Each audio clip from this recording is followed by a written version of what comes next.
रस्ता रुंदीकरणामध्ये तोडलेल्या झाडांच्या खोडांची होळी केली गेली आहे। नाशिकमधल्या वाडीवर हे साकोरे हा रस्ता रुंदीकरण केला जात होता, त्यावेळी ही झाडं तोडली गेली। विकास कामाच्या नावाखाली पर्यावरणाची राख रांगोळी करण्याचं काम सुरू आहे, त्यामुळे पर्यावरण प्रेमींनी तीव्र नाराजी व्यक्त केली आहे। झाडांची नोंद, पंचनामा आणि लाकडाची विल्हेवाट लावण्याचे नियम धाब्यावर बसवले का, असाही सवाल उपस्थित झाला। तर खोड जाळण्याचे आदेश कोणी दिले, या संपूर्ण प्रकाराकडे संबंधित प्रशासनाने दुर्लक्ष केल्याचाही आरोप होतोय। त्यामुळे या सगळ्या प्रकरणाची सखोल चौकशी करून दोषींवर कारवाई करण्याची पर्यावरण प्रेमींनी मागणी केली आहे। याच संदर्भात बोलूया आपले प्रतिनिधी किरण ताजणे यांच्याशी।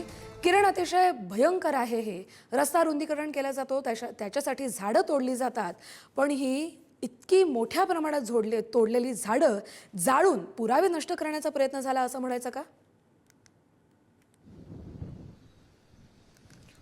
कस्तुरी, प्रामुख्याने जर बघितलं तर एकाच ठिकाणी ही झाडं जाळली गेलेली नाहीये, तर टप्प्याटप्प्यानं अशा स्वरूपाची झाडांची अनेक बुंदे आहेत ती या सगळ्या काळामध्ये जाळली गेलेली आहेत। आता मी सध्या वाडीवर ते साकोरे या फाट्याच्या ठिकाणी आहेत। अद्यापही जर बघितलं तर या ठिकाणी झाडांची अनेक मोठी जी बुंदे आहेत, खोडं आहेत, ती अजूनही या ठिकाणी जळताना दिसत आहेत। त्यांच्यातनं धूर बाहेर येतोय, मोठ्या प्रमाणात या ठिकाणी राख सुद्धा जमा झालेली आहे। त्यामुळे झाडांची किती मोठ्या प्रमाणात नष्ट करण्याचा प्रयत्न या सगळ्या निमित्तानं झालाय हे या सगळ्या काळामध्ये समोर आलेलं आहे। खरं तर एक झाड जरी तोडलं तरी खुनासारखा गुन्हा दाखल होऊन जन्मठेपेसारखी शिक्षा सुद्धा प्रस्तावित असते। अशा सगळ्या परिस्थितीमध्ये वृक्षतोड केली गेलेली असताना, अशा स्वरूपाची बुंदे बाजूला पडलेली असताना, काही झाडं बाजूला पडलेली असताना ती अशा स्वरूपाने जाळली गेली, हा अतिशय गंभीर प्रकार आहे। खरं तर याची विल्हेवाट लावण्यासाठीचे अनेक नियम आहे, त्या नियमानुसार जर बघितलं तर यामध्ये एक महत्वाचा भाग म्हणजे लिलाव प्रक्रियेतनं ही संपूर्ण लाकडं विकली जातात। अंत्यसंस्कारासाठी सुद्धा सवलत दराने लाकडं दिली जातात।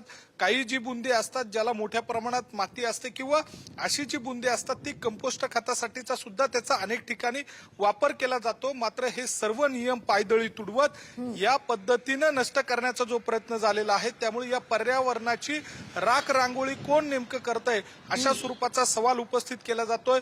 ही झाडं नेमकी जाळण्याचं कारण काय होतं किंवा ती नेमकी कुणी जाळली, अशा स्वरूपाची एकूण आता नवनवीन प्रश्न उपस्थित होत आहे। प्रशासनाकडनं जाणीवपूर्वक याकडे डोळे झाक केली जाते का, असा सुद्धा मुद्दा या निमित्तानं उपस्थित होतोय। त्यामुळे येत्या काळात शासन पातळीवरनं काय दखल घेतली जाते हे पाहावं लागणार आहे। बरोबर, या प्रकरणात जबाबदार जे अधिकारी आहेत त्यांच्यावर काय कारवाई होते हे देखील जाणून घेऊ। धन्यवाद किरण दिलेल्या माहितीसाठी।